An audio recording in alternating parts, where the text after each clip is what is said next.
Friends, ఈరోజు వచ్చేసి మా అమ్మ అయితే చికెన్ పచ్చడి అయితే చేస్తుంది ఇంట్లోనే. చాలా టేస్టీగా ఉంటుంది, చాలా సింపుల్గా, టేస్ట్ కూడా చాలా బాగుంటుంది. మీరు కూడా తప్పకుండా ట్రై చేయండి. ముందుగా అయితే మా అమ్మ చికెన్ ముక్కల్ని సన్నగా కట్ చేసేసుకొని పక్కన పెట్టేసుకుంది. అది నాటుకోడి అండి, ఏ కోడి అయినా పర్లేదు, కాకపోతే నాటుకోడి అయితే బాగుంటుంది ఇంకా టేస్టీగా. అందులో లైట్గా పసుపు అయితే వేసేసుకొని కలిపేసుకుంటుంది. ఇక పక్కనైతే చింతపండు అయితే తీసేసుకొని దానికి సరిపడినంత వాటర్ అయితే వేసేసుకొని నానబెట్టేసింది. ఇక ఇందులోనే లైట్గా అల్లం పేస్ట్ వేసి మంచిగా అయితే కలిపేసి ఒక 10 నిమిషాలు పక్కన పెట్టేసింది. మళ్ళీ స్టవ్ వెలిగించేసి బాండీ పెట్టేసి అందులో లైట్గా ఒక 2 స్పూన్స్ ఆయిల్ వేసేసుకోండి. మీరు ముందుగా మా అమ్మ ఏంటంటే ఆయిల్ వేసాను అనుకొని చికెన్ వేసేసింది పాపం.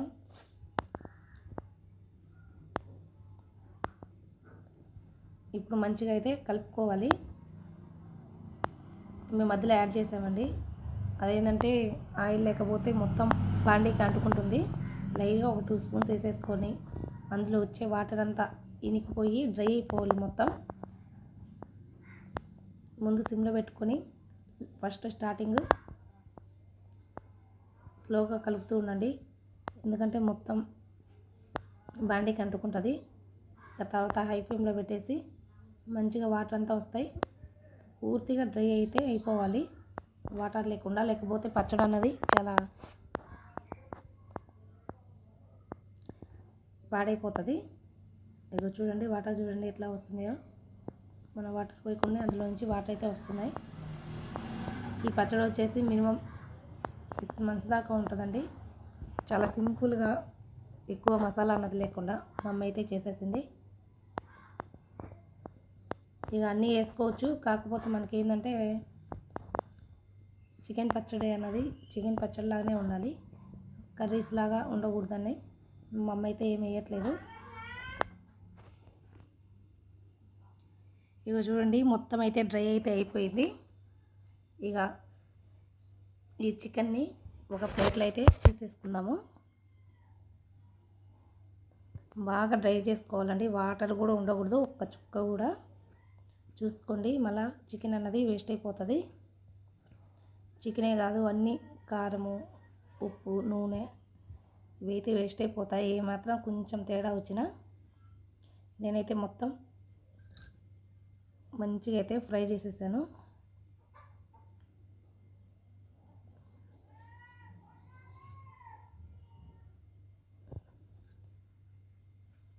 మనకి ఇంట్లో ఏం కూరగాయలు లేనప్పుడు ఇలా చికెన్ పచ్చడి లాంటివి చేసి పెట్టుకుంటే మనకి ఈజీగా రైస్లోకి తినేయచ్చు. రైస్లోకే కాదు, చపాతీలోకి, అన్నిటిలోకి మనకి పనిచేస్తుంది. దోశలలో కూడా చాలా బాగుంటుంది టేస్ట్ అయితే. ఇంకా నేను మొత్తం అయితే ఓ ప్లేట్లో అయితే తీసేసుకున్నాను. అదే బండిలో ఆయిల్ అయితే వేసేసుకోవాలి, డీప్ ఫ్రైకి సరిపడినంత ఆయిల్. ఇంకా అదే ఆయిల్ని మళ్ళీ మనం చికెన్లోనే ఉంచుతాము. ఇంకా ఆయిల్ని తీసేసేది లేదు, అందులోనే ముందుగానే మనం ఎంత ఆయిల్ కావాలో చూసుకొని మనం వేడైతే చేసేసుకోవాలి. ఆయిల్ బాగా హీటెక్కిన తర్వాత ఆ చికెన్ ముక్కల్ని డైరెక్ట్గా ఇందులో వేసేయాలి.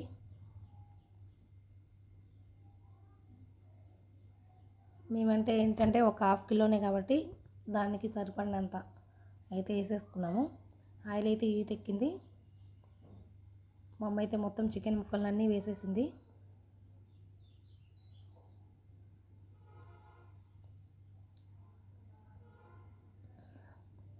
ఇక చూడండి, ఇట్లా అయితే రావాలి, మంచిగా రెడ్ కలర్లో ఫ్రై అయిపోవాలన్నమాట. ముక్క అన్నది గట్టి పడాలి, అప్పుడే మనకి చికెన్ పచ్చడికి సరిపడంత పచ్చడి రెడీ అవుతుంది. మా అమ్మ అయితే మంచి మంచి వంటకాలు అయితే చేస్తుందండి, చాలా టేస్టీగా ఉంటాయి. పాతకాలం వంటలు కూడా బాగుంటాయి. ఎవరికైనా అమ్మ చేతి వంటలు అంటే ఎవరికైనా ఇష్టమే. సేమ్ మాకు కూడా, మా పిల్లలు కూడా బాగా తింటారు. ఇక ఇందులోనే సాల్ట్ అయితే వేసేస్తుంది మా అమ్మ.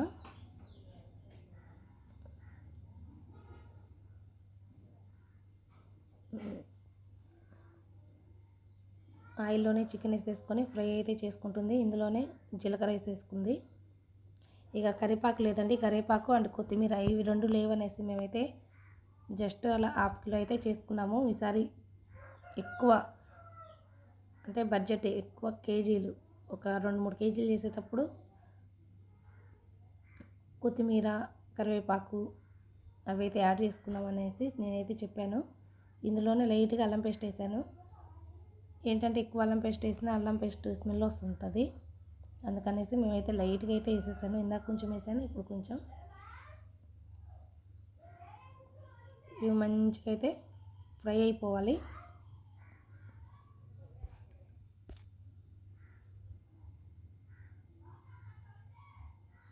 మంచిగా ఫ్రై అయిపోయిన తర్వాత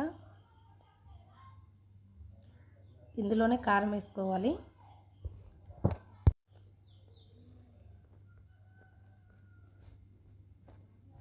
మనకైతే ఈ చికెన్ పచ్చడి చేసేసరికి 1 అవర్ అయితే టైం పడుతుంది. సరిపడినంత కారం అయితే వేసేసుకోవాలి. కావాలంటే మీరు ధనియాల పొడి అలా మెత్తగా పౌడర్ చేసేసుకొని మీరైతే వేసేసుకోవచ్చు. మేమైతే ఏమి వేయలేదు.